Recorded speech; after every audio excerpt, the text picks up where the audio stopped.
students, welcome to Enjoy Education. This is JP Shukla, your chemistry educator. तो बच्चों, आज हम सोशल साइंस की पहली क्लास, सोशल स्टडी की पहली क्लास पढ़ेंगे जो क्लास 9 का एंट्रेंस एग्जाम है। उन सारे एग्जाम्स में ये इस जो सेक्शन है इससे क्वेश्चन आपसे पूछे जाते हैं। सैनिक स्कूल में जो एग्जाम होते हैं उनमें स्पेसिफिकली सोशल साइंस का सेगमेंट होता है।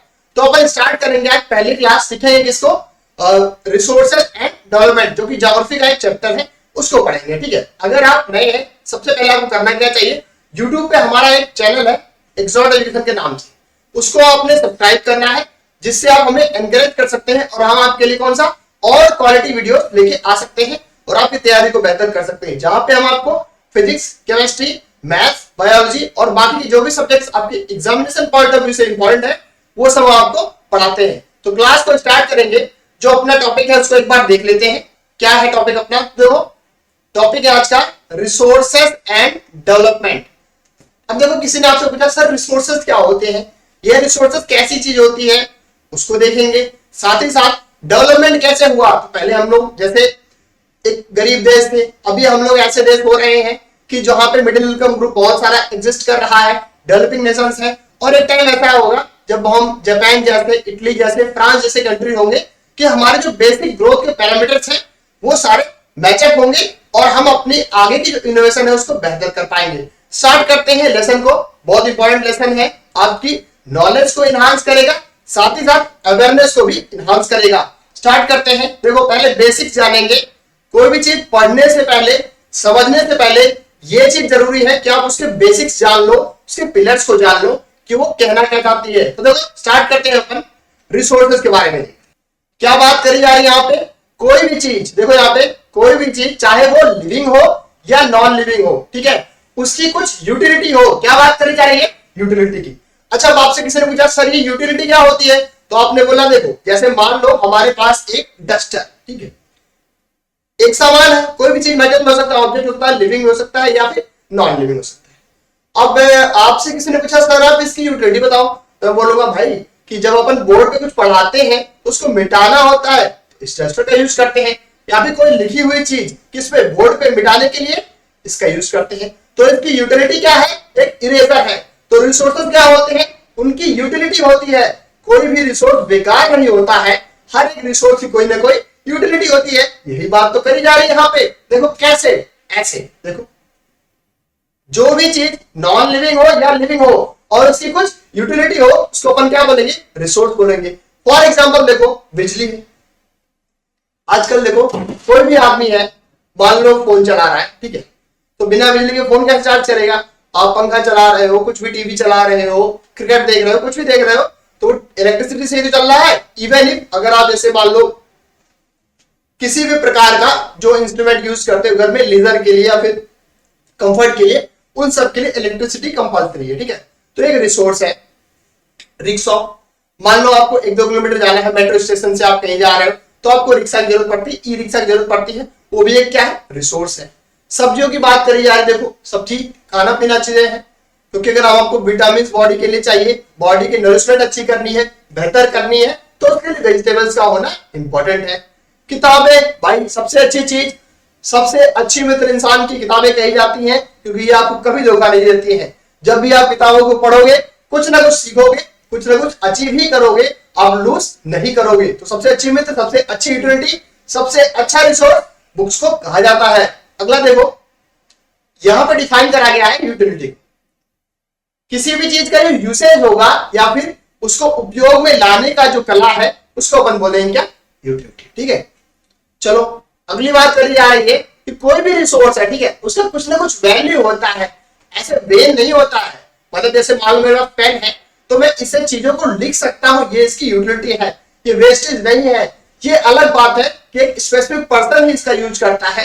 हर जैसे मान लो कोई पढ़ा लिखा व्यक्ति नहीं है, उसको पेन पकड़ना नहीं आता है, उसको पेन चलाना नहीं आता है, तो वो इसके लिए बेकार है। लेकिन जो पढ़ा लिखा व्यक्ति है उसके लिए तो यूटिलिटी है इसकी। फॉर एग्जाम्पल जैसे मान लो आपको मैंने क्रिकेट बैट दे दिया, ठीक है, और आपको क्रिकेट खेलना नहीं आता, तो वो आपके लिए बेकार हो सकती है, लेकिन जो क्रिकेटर है उसके लिए यूटिलिटी है उसकी, तो वो रिसोर्स काउंट होगा। चलो आगे बात करते हैं। कुछ रिसोर्सेज जो होते हैं बहुत वैल्यूएबल होते हैं, ठीक है, अर्थव्यवस्था के हिसाब से। जैसे मान लो कि अगर कहीं आपको सोना मिल गया, ठीक है, 100 किलो 200 किलो सोना मिल गया, तो यार भाई इससे अर्थव्यवस्था बहुत अच्छी होगी, इससे यूटिलिटी चीजों की बढ़ेगी। तो जो आर्थिक रूप से महत्वपूर्ण होते हैं उनको अपन ज्यादा वैल्यू देते हैं चीजों को, ठीक है। और कुछ ऐसे हो जैसे लैंडस्केप है, ठीक है, जैसे अब आपने कोई नदी देखी या फिर कोई पेड़ देखा, बगीचा देखा, तो बेशक उनका महत्व है, लेकिन जब आप कंपेयर करोगे मेटल से, कोल से, पेट्रोलियम से, तो रेलेवेंटली अगर आप देखो तो उतना ज्यादा कंपेरेटिवली महत्व नहीं होता, ठीक है। ये जाते हमने बेसिक्स जाने किसके, रिसोर्सेस के, ठीक है। चलो अब अगला पॉइंट अपन देखते हैं इसके बारे में क्या है, क्लासिफिकेशन की बात। तो देखो पहले आपने किसी इंसान को जाना, अब देखो उसकी वैरायटी कौन कौन सी है, कैसे टाइप के वो दिख जाते हैं आपको, या फिर किन किन बेसिस पे उनको आप डिफरेंशिएट कर सकते हो। देखो पहली बात तो आ गई हमारे पास 3 टाइप के सोर्सेस, 3 टाइप के रिसोर्सेस है। कौन कौन से, एक तो नेचुरल, जैसे मान लो नदी है, झरना है, तालाब है, पेड़ है, बागीचा है, सन है, ये सब चीजें जो आपको फ्री में मिली है, जिनका पैसे नहीं लग रहे, और साथ ही साथ जिनको इंसानों ने नहीं बनाया है उनको अपन क्या बोलेंगे, नेचुरल रिसोर्सेस, ठीक है। जिनको प्रकृति ने बनाया है या फिर जो हमारे द्वारा नहीं बनाई गई उनको अपन नेचुरल रिसोर्सेस बोलते हैं। फॉर एग्जाम्पल रिवर वगैरह हो गया, फॉरेस्ट हो गया, आपका लैंड वगैरह हो गया, ये सब क्या हमने नहीं बनाया है, ये सब ऑलरेडी एग्जिस्ट कर रही थी, हम इनका बस दोहन कर रहे हैं, हम इनका यूज कर रहे हैं, ठीक है। चलो दूसरा क्या है, मैन मेड। तो देखो जो इंसानों ने बनाया है, जैसे मोबाइल हो गया आपका, इलेक्ट्रिसिटी हो गई आपकी, बहुत सारी चीजें हैं जो हम इंसानों ने बनाई है, उसको अपन क्या बोलेंगे, मैन मेड रिसोर्सेस, ठीक है। और जो तीसरा है ह्यूमन रिसोर्सेस। क्यों, क्योंकि देखो इंसान खुद में भी एक रिसोर्स है। मान लो आपने 100 एम्प्लॉय कहीं रखे हुए हैं और उनसे आप किसी मैन्युफैक्चरिंग यूनिट में प्रोडक्शन करवा रहे हो, तो बेसिकली आप कर क्या रहे हो, एक रिसोर्स का ही एक्सप्लॉइटेशन कर रहे हो, रिसोर्स से ही तो आप काम ले रहे हो। तो ह्यूमन को भी रिसोर्स काउंट करा जाता है, क्योंकि आप देखो अगर आप इंडिया का अगर आप एक्सपोर्ट वगैरह देखोगे आप, तो जो भी बाहर से हम चीजें मंगाते हैं और जो भी चीजें हम बाहर भेजते हैं, उनमें जब देखोगे ना, तो हमारे जो सर्विस सेक्टर का एक्सपोर्ट है, जो सर्विसेज हम प्रोवाइड करते हैं दुनिया को, सर्विस सेक्टर का जो एक्सपोर्ट है, उसमें बेसिकली ह्यूमन रिसोर्सेज ही तो आते हैं, ह्यूमन रिसोर्सेज। अब पूछो कैसे, तो देखो मान लो यूएस की कोई कंपनी है, ठीक है, उसको आईटी सोल्यूशन चाहिए, तो नोएडा में या बेंगलोर में किसी बंदे से बात करेगी कि सर हमको 10 बंदे चाहिए जो हमारा बैकएंड संभाल सके। तो बेसिकली क्या हो रहा है, सर्विस एक्सपोर्ट ही तो हो रहा है। और कर क्या रहे हैं लोग अपना पर्सनल एफर्ट लगा रहे हैं, फिजिकली हेल्प कर रहे हैं किसी और देश के लिए, किसी और कंपनी के लिए, तो that is known as human resources, ठीक है। चलो नेक्स्ट टाइप बढ़ते हैं अपन।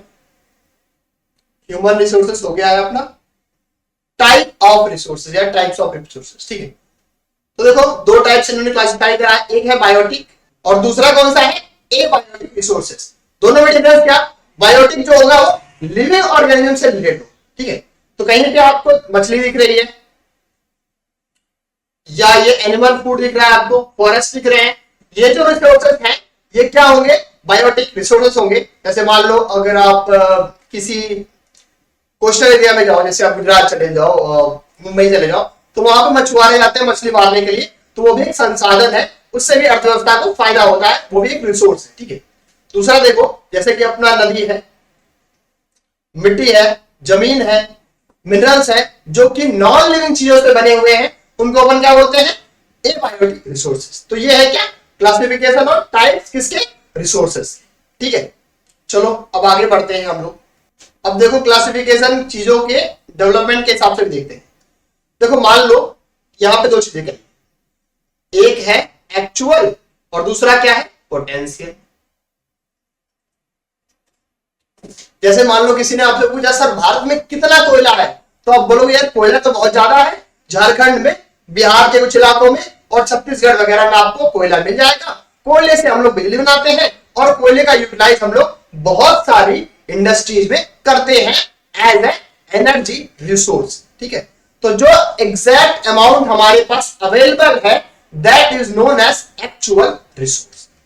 कोयले का अमाउंट हमें पता है कि सर हमारे पास इतना कोयला अवेलेबल है, हम यहां अवेलेबल है, हम उसकी एक तरह से ड्रिलिंग करते हैं या उसको निकालते हैं, एक्सट्रैक्शन करते हैं और यूटिलाइज कर लेते हैं, तो that is known as actual resource. और दूसरा क्या है, पोटेंशियल। अब जैसे मान लो किसी ने आपसे कहा कि सर मैंने सुना है या मुझे ऐसा लगता है कि मुंबई के आसपास जो खाड़ी है क्रोमे की, वहां बहुत सारा तेल मौजूद है, वो क्या हो गया आपका पोटेंशियल रिसोर्स। अभी आप देखो रिसेंटली क्या हुआ है, जम्मू एंड कश्मीर में लिथियम के लार्ज स्केल पे डिपॉजिट हमें मिले हैं, तो they are known as potential resource. उनको अभी हम लोग यूज नहीं कर पाए हैं, लेकिन दे आर स्ट्रॉन्ग चांसेस कि हम उसको फ्यूचर में यूज करेंगे, तो they are known as potential resources है, क्योंकि वहां पे अभी यूटिलाइज हम लोग नहीं कर रहे हैं, लेकिन इन फ्यूचर उनको हम लोग यूटिलाइज या यूज कर पाएंगे अगर हम प्रॉपर टेक्निक यूज करेंगे। ठीक है, देखो एडवांसमेंट ऑफ टेक्नोलॉजी की बात करी जाए यहाँ पे, पहली बात तो एक्चुअल की हमने बात करी, जैसे कोयला है, पानी है, पेट्रोल है, ये सब एक्चुअल रिसोर्स है।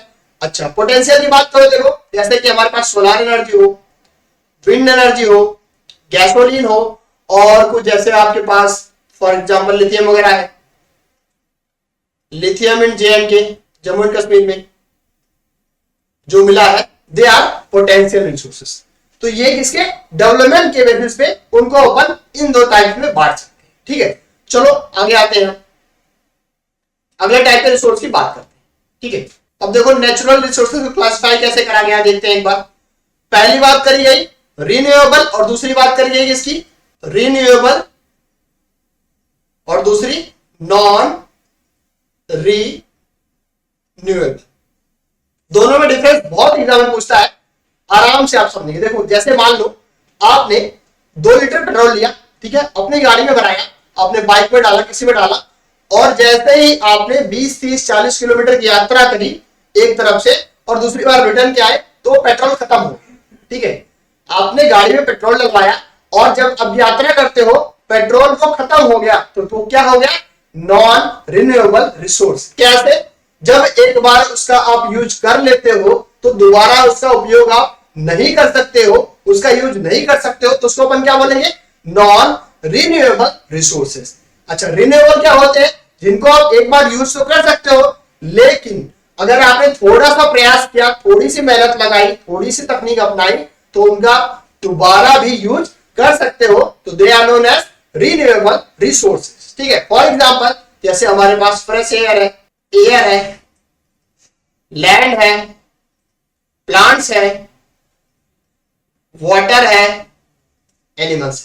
अब जैसे सीन क्या है कि एक जमीन है, ठीक है, एक जमीन पे हमने फसल लगाई, ठीक है, 4 महीने 6 महीने बाद वहां पे फसल हुई, तो ऐसा तो होगा नहीं जमीन बेकार हो जाएगी। जमीन पे हम दोबारा भी तो फसल लगा सकते हैं, एक बार गेहूं लगाएंगे, अगली बार आप धान भी लगा सकते हैं। पहली बार आपने क्या लगाया, वीट गेहूं, अगली बार आपने क्या लगाया, पैडी धान। आपका मटर लगाने का मन है, मटर भी लगा सकते हो। आपका सरसों लगाने का मन है, ऑयल वाला ऑयल सीड्स जो है वो भी आप लगा सकते हो। तो सेम लैंड का मल्टीपल टाइम आप यूज कर सकते हो, उसको अपन क्या बोलेंगे, रिन्यूएबल रिसोर्सेस। ठीक है, तो ये है डिफरेंस रिन्यूएबल और नॉन रिन्यूएबल रिसोर्सेस।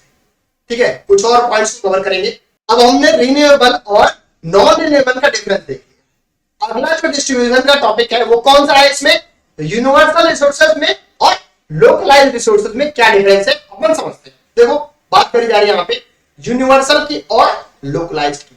अब जैसे फॉर एग्जांपल किसी ने आपसे पूछा कि सर लैंड कहां कहां पाई जाती है, तो आप बोलोगे यार कैसा सवाल पूछ रहे हो, लैंड तो दुनिया में हर जगह पाई जाती है। किसी ने और आपसे पूछा कि सर पानी कहां कहां मिलता है, आप क्या बोलोगे, सर पानी तो हर जगह मिलता है, इंडिया में भी मिलता है, रशिया में भी मिलता है, चाइना में भी मिलता है, इवन अमेरिका में भी मिलता है।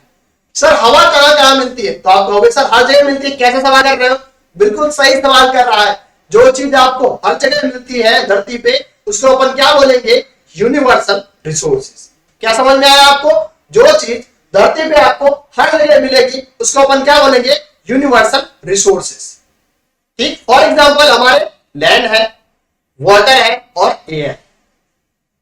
एक क्वेश्चन उसने पूछा, अब दूसरा क्वेश्चन पूछता है कि सर सोना कहां मिलता है या फिर हीरा कहां मिलता है। बोलो यार ये तो हर जगह नहीं मिलता है, ये तो आपको कॉन्गो में मिलेगा, जारे मिलेगा अफ्रीका, या फिर आपको किम्बरली में मिलेगा साउथ अफ्रीका में, या फिर इंडिया में आपको जाना है तो कोलार में मिलेगा। जैसे आपने KGF मूवी देखी होगी, कोलार में गोल्ड की बहुत सारी माइंस अवेलेबल है। तो देखो जो चीज किसी स्पेसिफिक प्लेस पे मिलती है, जैसे यूरेनियम भारत में बहुत लिमिटेड है और जो कोस्टल एरिया में वहां मिलता है तो उसको अपन क्या बोलेंगे, लोकलाइज्ड रिसोर्सेज। फॉर एग्जांपल यहाँ पे बात इसने करी आयरन ओर की, कॉपर ओर की आदि।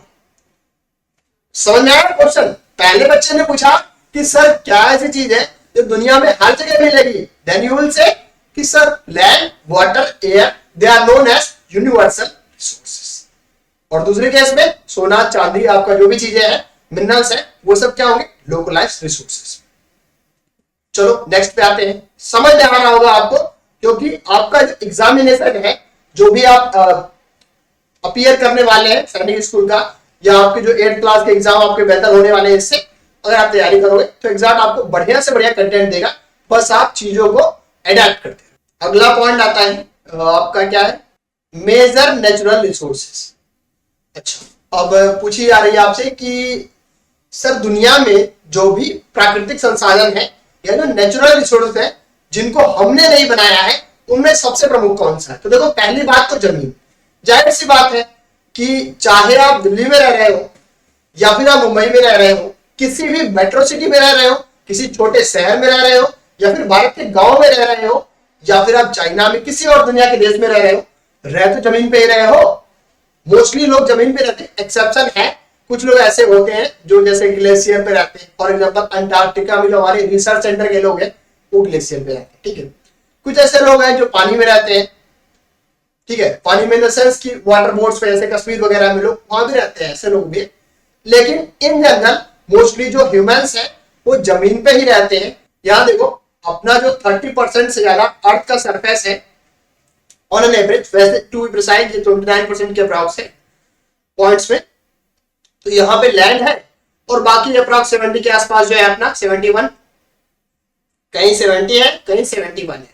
अलग अलग सोर्सेस में मैंने आपको दोनों बता दिया, दोनों ही सही है, ऐसा कोई इसमें डिफरेंस की बात नहीं। बाकी जगह पे आपका पानी, ठीक है। तो अब यहाँ पे जो धरती पे जो लोग रहते हैं वो मोस्टली लैंड पे ही रहते हैं। कहां पे रहते हैं? लैंड पे रहते हैं। अच्छा, लैंड का क्या होता है सीन? यहाँ पे खेती भी होती है। अब जैसे मान लो हमको कोई भी सब्जी उगाना है, फल उगाना है, या फिर आपका कुछ भी चावल, गेहूं, अनाज, जो भी चीज आप खाते हो एडिबल थिंग, वो सब जमीन पे ही तो उगाओगे मोस्टली। माइनिंग का क्या है भाई? माइनिंग से तो हमें मिनरल्स मिलेंगे। अब जब कोयला नहीं निकलेगा तो भाई बिजली कैसे बनेगी? और बिजली नहीं बनेगी या फिर और चीजें नहीं होंगी, हमारी इंडस्ट्री नहीं चलेगी, तो हम अपना कंजम्पशन कैसे बढ़ाएंगे? ठीक है, इंफ्रास्ट्रक्चर के लिए, ठीक है, इंडस्ट्रीज के लिए। अब जैसे मान लो एक बिल्डिंग है, ठीक है, जहां पे आप रह रहे हो, वो जमीन पे ही तो बनी है बिल्डिंग। जमीन नहीं होती तो बिल्डिंग कैसे होती? दिखती नहीं। तो देखो, कुछ ऐसी जमीनें होती हैं जो कि इनहेबिटेड होती हैं टोपोग्राफी के लिए। जैसे मान लो ऐसा नहीं, कहीं पे बहुत हार्श वेदर कंडीशंस है। फॉर एग्जांपल मैं आपको एग्जांपल देता हूं कि ओइमाइकॉन करके है रसिया में एक जगह है ओइमाइकॉन, वहां पे जो टेम्परेचर होता है सब माइनस में 50 से 60 डिग्री, इतना चला जाता है विंटर्स में। जीवन जीना बहुत कठिन है। या फिर आप अंटार्कटिका की बात करो, यहां भी जीवन जीना बहुत कठिन है। ग्रीनलैंड में बहुत कठिन है। तो बहुत सारे जहां हार्श वेदर कंडीशन होती है वहां पे हम लोग नहीं रह सकते हैं। अब अफ्रीका में एक जगह है डेलॉन, और यूएस में एक जगह है डेथ वैली। तो यहां सब रहने लायक नहीं है। ये क्या है? इनहैबिटेड है। ऐसी जमीन है जहां पे मानव के जीने की कंडीशन बहुत अच्छी नहीं है, उनको अपन क्या बोलोगे? इनहैबिटेड लैंड्स, ठीक है। अच्छा, दूसरी बात कि सर आपसे किसी ने पूछा कि जो लैंड रिसोर्स है इनको कैसे खराब किया जा सकता है, खराब कैसे होते हैं? तो मोस्टली देखो, तो जो अपने लैंडस्लाइड्स आते हैं, सॉइल इरोजन और डिफॉरेस्टेशन, तीनों पॉइंट देखते हैं। जैसे मान लो आपने टीवी में देखा होगा कि जब बारिश का मौसम होता है तो उत्तराखंड में बहुत लैंडस्लाइड आ गए। आपने कोई सड़क बनाई, आपने सबसे ज्यादा सुना होगा कि एक उत्तराखंड में त्रासदी आई थी 2013 के अप्रॉक्स। वहां पे सारी सड़कें जो बनाई गई थी वो सब खराब हो गई थी। सारे जो इंफ्रास्ट्रक्चर प्रोजेक्ट थे वो खराब हो चुके थे, बिल्डिंग सारी धस गई थी। अभी आप जोशीमठ का कहानी सुन रहे हो। तो ये सब क्या होते हैं? लैंड रिसोर्सेज को एक तरह से एक्सप्लॉइट करते हैं, इनको डिग्रेड करते हैं। दूसरी बात क्या कि जब बाढ़ आती है तो जो नदी होती है, पानी होता है, तो बहुत सारी मिट्टी को बहा के ले जाता है। सॉइल इरोजन वो भी एक प्रमुख कारण है। तीसरा क्या, डिफॉरेस्टेशन। तो हम जानते हैं कि जो हमारे पेड़ पौधे होते हैं ये जमीन की मिट्टी को स्टेबल रखते हैं, ठीक है। अब हम अपनी यूटिलाइज के लिए पेड़ पौधों को काट रहे हैं। अब अगर पेड़ पौधों को हम काटेंगे ऐसे ही तो क्या होगा कि जब हमारी जमीन बहुत कमजोर रहेगी तो आसानी से पानी उसको बहा ले जाएगा, ठीक है। क्या क्या फैक्टर्स रहते हैं जो किसी भी, देखो क्या कह रहे हैं यहाँ पे, फैक्टर्स अफेक्टिंग लैंड रिसोर्सेस। तो जो लैंड रिसोर्स है उनको कौन कौन से फैक्टर हैं जो इन्फ्लुएंस करते हैं, प्रोवाइड करते हैं। देखो कौन कौन से हैं। पहली चीज तो फिजिकल फैक्टर्स, टोपोग्राफी कि वहां की ज्योग्राफी कैसी है। ऐसा तो नहीं वहां पे बहुत हार्श वेदर कंडीशंस है, हार्श वेदर है, बारिश बहुत होती है, मिट्टी वहां की बहुत नमी वाली है, पानी वहां है नहीं है। मान लो कहीं अफ्रीका में चले गए, वहां पानी ही नहीं बरस रहा है, तो वहां जमीन कैसे अच्छी होगी या फिर उपजाऊ कैसे होगी। कहीं पे ऐसी मिट्टी है कि मतलब बिल्कुल पहाड़ ही आ जा रही एकदम, जैसे मेघालय वगैरह में है, मेघालय में, मिजोरम में है, वहां हमेशा बारिश ही होती रहती है। तो ऐसा चाहिए जहां पे चीजें थोड़ी सी बैलेंस है, ठीक है। दूसरा क्या, पॉपुलेशन। जब पॉपुलेशन बढ़ रही है, जैसे मान लो 1 किलोमीटर में पहले 10,000 लोग रहते थे, 10 की, पहले 1 किलोमीटर में 10,000 लोग रहते थे। आज क्या सीन है, 1 किलोमीटर में 1 लाख लोग रहते हैं। अब हुआ क्या, 1 किलोमीटर में पहले 10,000 लोग रहते थे, अब 1 किलोमीटर में 1 लाख या 10 लाख लोग रहने लगे। तो होगा क्या, जमीन तो नहीं बढ़ी ना भाई, इंसान ही बढ़े। अब जब जमीन नहीं बढ़ी, इंसान ही बढ़े, तो होगा क्या, जमीन का ही तो दोहन होगा, उसी के साथ खिलवाड़ किया जाएगा। दूसरी बात, टेक्नोलॉजी से, टेक्नोलॉजिकल भी एस्पेक्ट्स है, बहुत ज्यादा आप लोग लैंड्स को एक तरह से इरोड कर रहे हैं, ठीक है। तो ये कुछ है पॉइंट्स किसके, लैंड रिसोर्सेज को एक तरह से इफेक्ट करने। चलो अगला देखते हैं अपन, मिट्टी के बारे में बात कर लेते थोड़ा। मिट्टी क्या होती है, तो देखो मिट्टी जो होगी वो top thin layer of earth land. तो जो लैंड है इसमें आपका सॉइल भी आएगा, क्रस्ट भी आएगा, मतलब बहुत सारी चीजें आएंगी। लेकिन जो सबसे ऊपर की जो लेयर होगी उसको अपन क्या बोलेंगे, सॉइल बोलेंगे, ठीक है। जहां पे अपन एग्रीकल्चर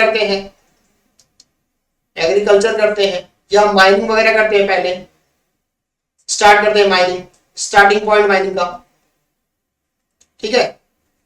तो अच्छा, इसमें क्या होता है, इसमें मिनरल्स होते हैं, ऑर्गेनिक मैटर होता है, और ये मतलब क्या होता है बता जाके, ये फर्टिलिटी प्रोवाइड करता है। क्या करता है, फर्टिलिटी प्रोवाइड करता है। इसी से जो अपर वाला लेयर है, इससे ही अपन जो प्रोडक्शन करते हैं बेहतर तरीके से कर पाते हैं, ठीक है। ये सॉइल की बात करी गई। अगला पॉइंट क्या है हमारे पास, वाटर की। देखो इसमें किसी को भी डाउट नहीं होना चाहिए कि वाटर सबसे ज्यादा एसेंशियल चीज है हमारी लाइफ के एग्जिस्टेंस के लिए, ठीक है। हमारे जो भी मतलब फूड रिसोर्सेज है, कुछ भी है, खाएंगे अगर हम और पानी नहीं पिएंगे, डाइजेस्ट नहीं होगा ठीक से। पानी बहुत जरूरी है, क्योंकि हमारा जो बॉडी है, ह्यूमन जो बॉडी है, उसका जो 2/3 पोर्शन है, ऐसा माना जाता है कि वाटर से ही कंपोज है। और अगर वाटर नहीं होगा तो ह्यूमन बॉडी की एग्जिस्टेंस बहुत मुश्किल है, बहुत प्रॉब्लम है, ठीक है। मजे की बात, दुनिया में केवल 2.7% ही जो पानी है वो फ्रेश। अब इसी पानी में हमको काम चलाना है। आबादी देखो लगभग 8 बिलियन 8 बिलियन की आबादी है धरती की। अब 8 बिलियन की आबादी में 2% में कैसे काम चलेगा भाई, समुद्र तो बहुत सारे हैं। तो सर इसका एक टेक्निक है, बहुत आसान सी टेक्निक है। देखो डिसैलिनेशन प्लांट्स क्या करते हैं, ये समुद्र का पानी है उसको प्योरीफाई करके पीने योग्य बनाया जाता है। लेकिन इसमें एक ग्लिच है, कॉस्ट या मनी। अब देखो इसमें इतना पैसा लग जाएगा आपको ना, कि जैसे पानी आप 20 रुपए का एक बोतल ले रहे हो, 20 रुपए की लीटर ले रहे हो, 20 रुपए का पानी का डब्बा ले रहे हो, वो अफोर्ड कर सकते हो। लेकिन डिसैलिनेशन नॉर्मल जो कंट्रीज है अफोर्ड नहीं कर सकते। जो रिच कंट्रीज है, जैसे जो मिडिल ईस्ट की कंट्रीज है, फॉर एग्जांपल मिडिल ईस्ट की जो कंट्रीज है,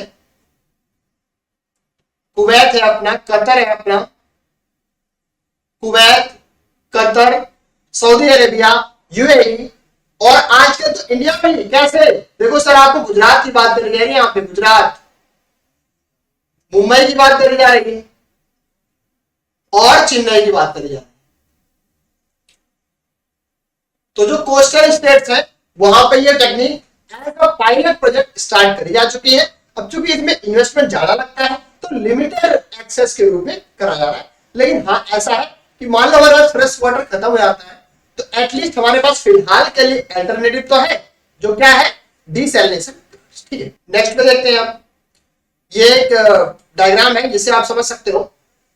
ये दुनिया भर का पानी है। ठीक है, मान लो दुनिया में ये 100% पानी, फॉर एग्जांपल जैसे मैं दे रहा हूं 100% है वाटर, 97% क्या है, ओशियन वाटर या सी वाटर, सैलाइन वाटर। 97% पानी जो है वो खारा पानी है। सिर्फ 3% या फिर 2.7%, टू बी प्रिसाइज 2.7% जो पानी है वो फ्रेश है या ताजा है, जिसका अपन यूज कर सकते हैं। ठीक है, और फ्रेश वाले में भी देखो तो दो टाइप के हैं। एक तो ग्राउंड वाटर 30% है और ग्लेशियर वाला 69%, जो आपके ग्लेशियर अंटार्कटिका में है, अंटार्कटिका में है वो। और दूसरे वाले कैसे, जैसे ग्रीनलैंड में है, इंडिया में भी आप देखो कश्मीर के ऊपर जो है इस पर ग्लेशियर है और ग्लेशियर्स है, या सियाचिन वगैरह में जो पानी है वो सब मिला जुला के अपना लगभग 70% वो कवर करता है और 30% जो आप नल से निकालते हो, हैंडपंप से निकालते हो पानी, वो वाला कवर करता है। ठीक है, चलो अब देखो बात करी जा रही है यहाँ पे फ्रेश वाटर और सरफेस। सरफेस की बात करी जाए 2% नदियों से, बाकी ये जो मार्श लैंड है या फिर स्वैम्प होते हैं, मार्श लैंड्स, अरे दलदली जमीनें, मार्श लैंड्स। कुछ दलदली जमीनों में 14-15% पानी इकट्ठा है और बाकी जो मेजॉरिटी ऑफ स्टेक है वो कहां पे, लेक्स में। फॉर एग्जांपल मानसरोवर लेक हो गया और भी बहुत सारी लेक्स हो गई, व्यास लेक हो गया। तो ये सारे क्या है, एग्जांपल है किसके, वाटर के। ठीक है, चलो कुछ और पॉइंट्स को कवर करेंगे इसके। अगला जो रिसोर्स है वो मिनरल्स और पावर रिसोर्स की बात करेंगे। ठीक है, देखो क्या होता है, मिनरल्स क्या होते हैं, तो जो नेचुरली अकरिंग सबस्टेंसेस होते हैं कहां पे, अर्थ क्रस्ट में फाउंड करते हैं। जैसे देखो हमारी धरती है, ठीक है, धरती के अंदर बहुत सारी ऐसी चीजें हैं जो हमारे लिए फायदेमंद है लेकिन हमको दिख नहीं रही। कैसे अपन निकाल सकते हैं, उसके लिए मॉडर्न टेक्निक्स यूज करते हैं, ड्रिलिंग। ठीक है, तो जो धरती को हम ड्रिल करेंगे, खोदेंगे, तो वहां पे हमें बहुत सारे मिनरल्स मिलेंगे। वो जो यूजेबल ऑब्जेक्ट्स होंगी या फिर जो यूजेबल काम की चीजें होंगी, यूजेबल रिसोर्स होंगे, वो हमें प्राप्त होते हैं। जैसे मान लो कोयला, कोयला COAL, कोल, कैसे, माइन से निकालते हैं। ठीक है, अब देखो कोयला है, किसी माइन में आप गए, मान लो आपको मालूम चला, जैसे फॉर एग्जांपल झरिया एक जगह है, झरिया कहां पे, झारखंड में। ठीक है, आपको पता चला कि यहाँ पे एक गांव है, एक गांव में बहुत सारा कोयला। ठीक है, आपको मालूम चला, आपने किसको बुलाया, GSI की टीम। ठीक है, सर्वे हुआ, पहले जियोलॉजिकल सर्वे ऑफ इंडिया ने सर्वे किया, मालूम चला आपको, फिर उसका कॉन्ट्रैक्ट आएगा। ठीक है, टेंडर निकलेगा, किसी कंपनी को दिया जाएगा। कंपनी अपनी टेक्निक्स जो है, इनोवेटिव टेक्निक्स यूज करेगी, इनोवेटिव टेक्निक्स यूज करेगी और माइन से ये कोयले को निकाल। ठीक है, उसके बाद अपन इसको यूज कर सकते हैं। डायमंड की बात करो, सेम चीजें होती है, माइन से मिलता है। ये दोनों क्या है, कार्बन के ही क्या है, एलोट्रोप्स है, एलोट्रोप्स है। अच्छा, मजे की बात, इनको अपन क्या बोलेंगे, ऑर्गेनिक रिसोर्सेस, ऑर्गेनिक रिसोर्सेस, क्योंकि इनकी ओरिजिन कार्बन से मानी जाती है तो हम इनको ऑर्गेनिक रिसोर्स बोलते हैं। ठीक है, चलो अगले पे आते हैं। फिजिकल और केमिकल प्रॉपर्टीज के बेसिस पे हम कैसे डिफरेंशिएट कर सकते हैं रिसोर्सेज को मिनरल्स वाले में। ठीक है, देखो पहला तो मेटालिक हो गया, सिंपल सी बात है, जिनमें मेटल्स प्रेजेंट हो, मेटल्स जैसे आयरन, एल्यूमिनियम हो गया, कॉपर हो गया, लेड हो गया, ये सब सिंबल्स है, याद रखना।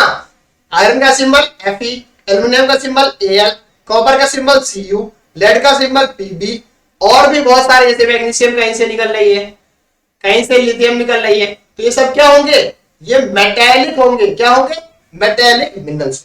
ठीक है, जैसे मान लो कहीं पे बॉक्साइट निकला, किसका है रिसोर्स, या किसका ओर है, ये एल्यूमिनियम का ओर है। ठीक, कहीं पे आपको निकला हेमाटाइट, आयरन का, यहां से आयरन एक्सट्रैक्ट करिए। ठीक है, दूसरा क्या है, नॉन मेटेलिक। देखो ग्रेफाइट और माइका, ग्रेफाइट और माइका क्या है, नॉन मेटेलिक, इनकी ओरिजिन कार्बन से, और माइका की क्या, सिलिकॉन से। ठीक है, एनर्जी मिनरल्स जो है, नेचुरल गैस जो है, कोल है, ये सब क्या कहलाएंगे, एनर्जी मिनरल्स, क्योंकि इनसे एनर्जी प्राप्त होती है। ठीक है, ये कुछ टाइप के मिनरल्स होंगे, इनको अपन समझ सकते हैं इन स्लाइड्स। ठीक है,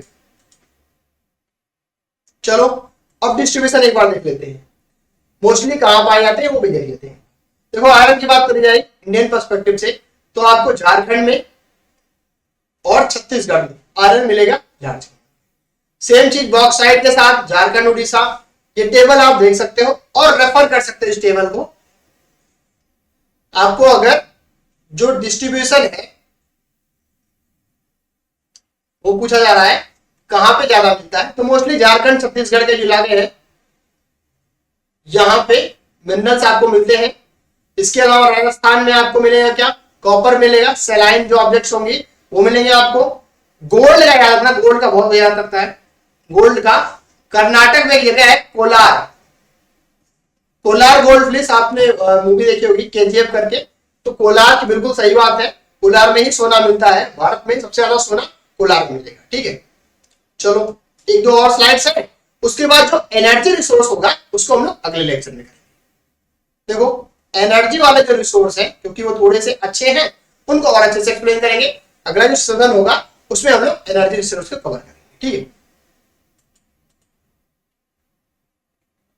अब बात करी जा रही है यहाँ पे यूज ऑफ मिनरल्स। मिनरल्स का क्या क्या यूज है, तो देखो जैसे कॉपर, कॉपर जो मिनरल है उससे आप इलेक्ट्रिक की वायर बना सकते हो, इलेक्ट्रिकल वायर, इलेक्ट्रिकल वायर, जिन तारों से बिजली आती है किससे बने होते हैं, कॉपर के बने होते हैं। प्लम्बिंग का काम जो होता है घरों में, आपके सिक्के जो बनते हैं वो सब कॉपर से बन सकते हैं। डायमंड आप सभी को पता है, एक तो कटिंग में काम आता है, दूसरा ज्वेलरी में काम आता है। गैलेनल जो है वो बैटरीज में काम होगा और एम्यूनिशंस में काम होगा। इसी प्रकार के बाकी सारे जो मिनरल्स हैं उनका यूज यहाँ पे टेबल में दिया गया है, इनको आप रेफर कर सकते हो, आसानी से इन चीजों को पढ़ के आप सीख सकते हो। ठीक है, अब यहाँ पे बात करी गई मिनरल की कंजर्वेशन की। देखो कंजर्व कैसे कर सकते हैं मिनरल की, सबसे अच्छा तरीका है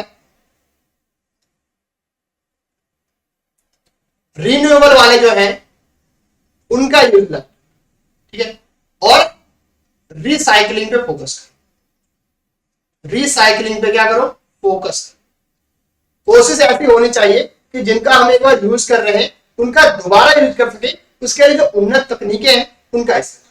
रिसाइकलिंग जो क्या होता है, वो प्रोसेस होती है रिकवरिंग की, किसकी, वैल्यूएबल और जो आपके काम के यूजेबल मटेरियल्स हैं, यूजेबल जो मटेरियल्स हैं उनको दोबारा अगेन यूज कर सको, तो उसको अपन क्या बोलते हैं, रिसाइकलिंग। तो देखो अगर आपको मिनरल्स को कंजर्व करना है तो उसकी रिसाइकलिंग के लिए बहुत सारे एफर्ट डालने पड़ेंगे। ठीक, तो ये सारे तरीके हैं किसी भी मिनरल्स को यूज करने। अगर हम इन तरीकों को अपनाते हैं तो बेहतर तरीके से हम मिनरल्स का कंजर्वेशन कर सकते हैं। अब इसका जो लास्ट टॉपिक है ये देख लेते हैं एक बार, जो इसका लास्ट सेक्शन है मिनरल वाले का, क्या कहता है, एक्सट्रैक्शन ऑफ मिनरल्स। तो देखो मान लो आपको कहीं मिला, जैसे पोटेंशियल आजकल देखो तो चल रहा है क्या, लिथियम मिला कहां पे, JNK में, जम्मू एंड कश्मीर में। ठीक है, तो पहले सर्वे हुआ, जानकारी निकल के सामने आई कि लिथियम मिला। अगला स्टेप क्या होगा, माइनिंग होगी। सबसे पहले क्या होगा, माइनिंग होगी, डिगिंग आउट होगा। क्या होगा, डिगिंग आउट। जो रॉ है, रॉ में या जो पोटेंशियल है उसकी क्या होगी, माइनिंग होगी। माइनिंग के लिए दो तरीके अपनाएंगे, एक तो ओपन कास्ट, कोयले और मिट्टी के लिए ओपन कास्ट यूज करते हैं, और शाफ्ट माइनिंग किसके लिए यूज करते हैं, आयरन और बॉक्साइट के लिए। तो पहले माइनिंग करी जाएगी, फिर ड्रिलिंग करी जाएगी, ड्रिलिंग वाली टेक्निक है। इसके अलावा कोरिंग वाली टेक्निक भी होती है। तो ये सारी क्या होती हैं, टेक्निक्स होती हैं किसको, मिनरल्स को कहां से, धरती से निकालने की। एक बार आप निकाल लोगे उसके बाद बाकी चीजें आप रिफाइनिंग, प्योरिफिकेशन, कैल्सिनेशन, वो सारी चीजें आप यूज करोगे। तो पहले सेशन में हम लोग यहीं तक रखेंगे। अगला जो टॉपिक होगा अपना वो एनर्जी रिसोर्सेज होगा, इसके अलावा सस्टेनेबल डेवलपमेंट होगा। उसको और हम लोग और डीप में पढ़ेंगे। अगर आपको ये लेक्चर प्रोडक्टिव लगे तो आप शेयर भी कर सकते हैं, साथ ही साथ यूट्यूब पे आपको सब्सक्राइब करना जरूरी है, जिससे आप हमें एनकरेज कर सकते हैं। Thank you very much for watching this.